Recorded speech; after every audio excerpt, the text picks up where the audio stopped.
Chapter 16. Then the word of the Lord came to Jehu son of Hanani concerning Baasha. I lifted you up from the dust and appointed you ruler over my people Israel, but you followed the ways of Jeroboam and caused my people Israel to sin and to arouse my anger by their sins. So I am about to wipe out Baasha and his house, and I will make your house like that of Jeroboam son of Nebat. Dogs will eat those belonging to Baasha who die in the city, and birds will feed on those who die in the country. As for the other events of Baasha's reign, what he did and his achievements, are they not written in the book of the annals of the kings of Israel? Baasha rested with his ancestors and was buried in Tirzah. And Elah his son succeeded him as king. Moreover, the word of the Lord came through the prophet Jehu son of Hanani to Baasha and his house, because of all the evil he had done in the eyes of the Lord, arousing his anger by the things he did, becoming like the house of Jeroboam, and also because he destroyed it. In the 26th year of Asa king of Judah, Elah son of Baasha became king of Israel, and he reigned in Tirzah 2 years. Zimri, one of his officials, who had command of half his chariots, plotted against him. Elah was in Tirzah at the time, getting drunk in the home of Arza, the palace administrator at Tirzah. Zimri came in, struck him down and killed him in the 27th year of Asa king of Judah. Then he succeeded him as king. As soon as he began to reign and was seated on the throne, he killed off Baasha's whole family. He did not spare a single male, whether relative or friend. So Zimri destroyed the whole family of Baasha, in accordance with the word of the Lord spoken against Baasha through the prophet Jehu. Because of all the sins Baasha and his son Elah had committed and had caused Israel to commit, so that they aroused the anger of the Lord, the God of Israel, by their worthless idols.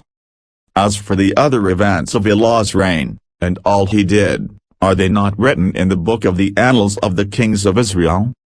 In the 27th year of Asa king of Judah, Zimri reigned in Tirzah 7 days. The army was encamped near Gibbeton, a Philistine town. When the Israelites in the camp heard that Zimri had plotted against the king and murdered him, they proclaimed Omri, the commander of the army, king over Israel that very day there in the camp. Then Omri and all the Israelites with him withdrew from Gibbeton and laid siege to Tirzah. When Zimri saw that the city was taken, he went into the citadel of the royal palace and set the palace on fire around him. So he died.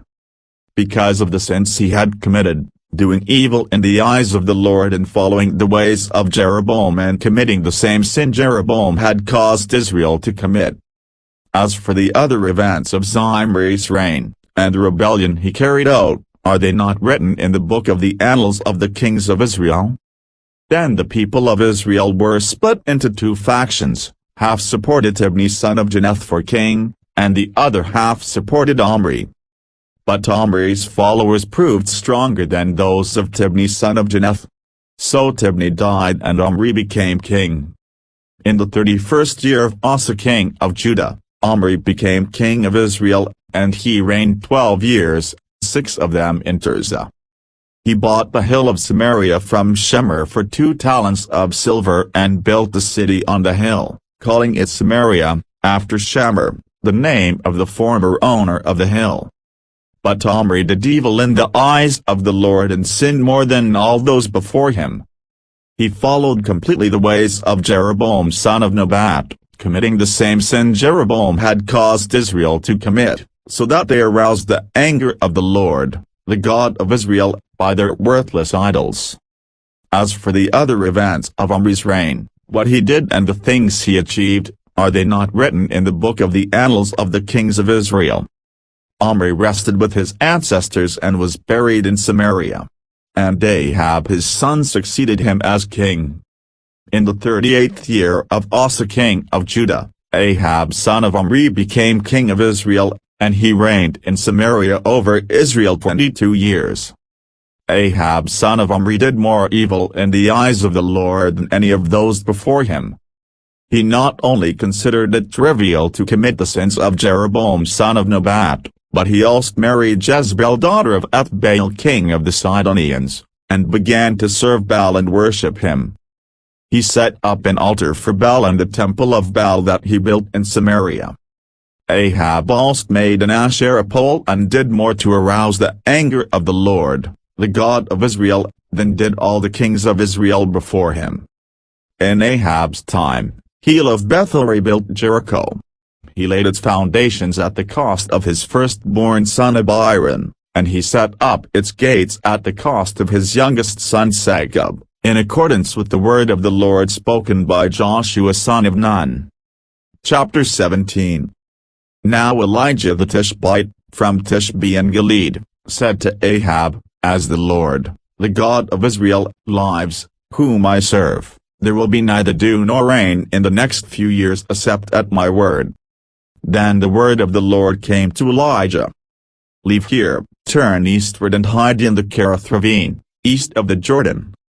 You will drink from the brook, and I have directed the ravens to supply you with food there.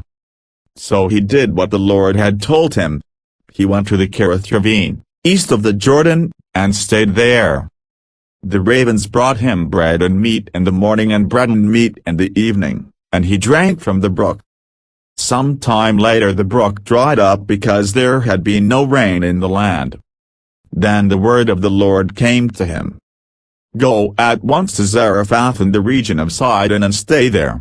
I have directed a widow there to supply you with food. So he went to Zarephath. When he came to the town gate, a widow was there gathering sticks. He called to her and asked, Would you bring me a little water in a jar so I may have a drink? As she was going to get it, he called, And bring me, please, a piece of bread. As surely as the Lord your God lives, she replied, I don't have any bread, only a handful of flour in a jar and a little olive oil in a jug. I am gathering a few sticks to take home and make a meal for myself and my son, that we may eat it, and die. Elijah said to her, Don't be afraid. Go home and do as you have said. But first make a small loaf of bread for me from what you have and bring it to me, and then make something for yourself and your son. For this is what the Lord, the God of Israel, says, The jar of flour will not be used up and the jug of oil will not run dry until the day the Lord sends rain on the land. She went away and did as Elijah had told her. So there was food every day for Elijah and for the woman and her family. For the jar of flour was not used up and the jug of oil did not run dry, in keeping with the word of the Lord spoken by Elijah. Some time later the son of the woman who owned the house became ill. He grew worse and worse, and finally stopped breathing. She said to Elijah, What do you have against me, man of God? Did you come to remind me of my sin and kill my son? Give me your son, Elijah replied. He took him from her arms, carried him to the upper room where he was staying, and laid him on his bed. Then he cried out to the Lord, Lord my God, have you brought tragedy even on this widow I am staying with, by causing her son to die? Then he stretched himself out on the boy 3 times and cried out to the Lord, Lord my God, let this boy's life return to him. The Lord heard Elijah's cry, and the boy's life returned to him, and he lived. Elijah picked up the child and carried him down from the room into the house. He gave him to his mother and said, Look, your son is alive. Then the woman said to Elijah, Now I know that you are a man of God and that the word of the Lord from your mouth is the truth. Chapter 18. After a long time, in the 3rd year, the word of the Lord came to Elijah, Go and present yourself to Ahab, and I will send rain on the land. So Elijah went to present himself to Ahab. Now the famine was severe in Samaria. And Ahab had summoned Obadiah, his palace administrator. Obadiah was a devout believer in the Lord. While Jezebel was killing off the Lord's prophets, Obadiah had taken 100 prophets and hidden them in 2 caves, 50 in each, and had supplied them with food and water. Ahab had said to Obadiah, "Go through the land to all the springs and valleys. Maybe we can find some grass to keep the horses and mules alive so we will not have to kill any of our animals." So they divided the land they were to cover, Ahab going in one direction and Obadiah in another.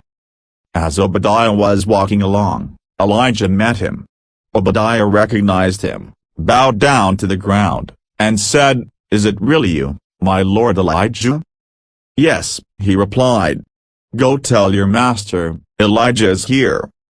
"What have I done wrong," asked Obadiah, "that you are handing your servant over to Ahab to be put to death? As surely as the Lord your God lives, there is not a nation or kingdom where my master has not sent someone to look for you. And whenever a nation or kingdom claimed you are not there, he made them swear they could not find you. But now you tell me to go to my master and say, 'Elijah is here.' I don't know where the Spirit of the Lord may carry you when I leave you. If I go and tell Ahab and he doesn't find you, he will kill me. Yet I your servant have worshipped the Lord since my youth. Haven't you heard, my lord, what I did while Jezebel was killing the prophets of the Lord? I hid 100 of the Lord's prophets in 2 caves, 50 in each, and supplied them with food and water. And now you tell me to go to my master and say, 'Elijah is here.' He will kill me." Elijah said, "As the Lord Almighty lives, whom I serve, I will surely present myself to Ahab today." So Obadiah went to meet Ahab and told him, and Ahab went to meet Elijah. When he saw Elijah, he said to him, "Is that you, you troubler of Israel?" "I have not made trouble for Israel," Elijah replied. "But you and your father's family have. You have abandoned the Lord's commands and have followed the Baals. Now summon the people from all over Israel to meet me on Mount Carmel. And bring the 450 prophets of Baal and the 400 prophets of Asherah, who eat at Jezebel's table." So Ahab sent word throughout all Israel and assembled the prophets on Mount Carmel. Elijah went before the people and said, "How long will you waver between 2 opinions? If the Lord is God, follow him, but if Baal is God, follow him." But the people said nothing. Then Elijah said to them, "I am the only one of the Lord's prophets left, but Baal has 450 prophets. Get 2 bulls for us. Let Baal's prophets choose one for themselves, and let them cut it into pieces and put it on the wood but not set fire to it. I will prepare the other bull and put it on the wood but not set fire to it. Then you call on the name of your God, and I will call on the name of the Lord. The God who answers by fire, he is God." Then all the people said, "What you say is good." Elijah said to the prophets of Baal, "Choose one of the bulls and prepare it first, since there are so many of you. Call on the name of your God, but do not light the fire." So they took the bull given them and prepared it.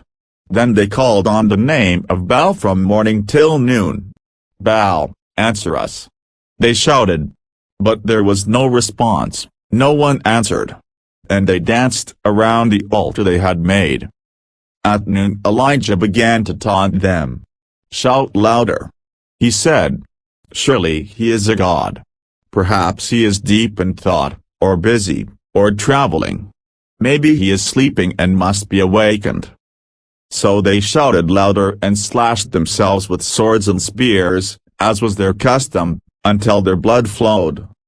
Midday passed, and they continued their frantic prophesying until the time for the evening sacrifice. But there was no response, no one answered, no one paid attention. Then Elijah said to all the people, "Come here to me." They came to him, and he repaired the altar of the Lord, which had been torn down. Elijah took 12 stones, one for each of the tribes descended from Jacob, to whom the word of the Lord had come, saying, "Your name shall be Israel."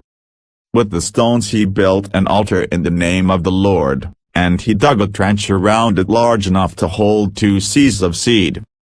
He arranged the wood, cut the bull into pieces and laid it on the wood. Then he said to them, "Fill 4 large jars with water and pour it on the offering and on the wood." "Do it again," he said, and they did it again. "Do it a 3rd time," he ordered, and they did it the 3rd time. The water ran down around the altar and even filled the trench. At the time of sacrifice, the prophet Elijah stepped forward and prayed, "Lord, the God of Abraham, Isaac and Israel, let it be known today that you are God in Israel and that I am your servant and have done all these things at your command. Answer me, Lord, answer me, so these people will know that you, Lord, are God, and that you are turning their hearts back again." Then the fire of the Lord fell and burned up the sacrifice, the wood, the stones and the soil, and also licked up the water in the trench. When all the people saw this, they fell prostrate and cried, "The Lord, He is God! The Lord, He is God!" Then Elijah commanded them, "Seize the prophets of Baal. Don't let anyone get away." They seized them, and Elijah had them brought down to the Kishon Valley and slaughtered there. And Elijah said to Ahab, "Go, eat and drink, for there is the sound of a heavy rain." So Ahab went off to eat and drink, but Elijah climbed to the top of Carmel, bent down to the ground and put his face between his knees. "Go and look toward the sea," he told his servant. And he went up and looked. "There is nothing there," he said. 7 times Elijah said, "Go back." The 7th time the servant reported, "A cloud as small as a man's hand is rising from the sea." So Elijah said, "Go and tell Ahab, hitch up your chariot and go down before the rain stops you." Meanwhile, the sky grew black with clouds, the wind rose, a heavy rain started falling and Ahab rode off to Jezreel. The power of the Lord came on Elijah and, tucking his cloak into his belt, he ran ahead of Ahab all the way to Jezreel.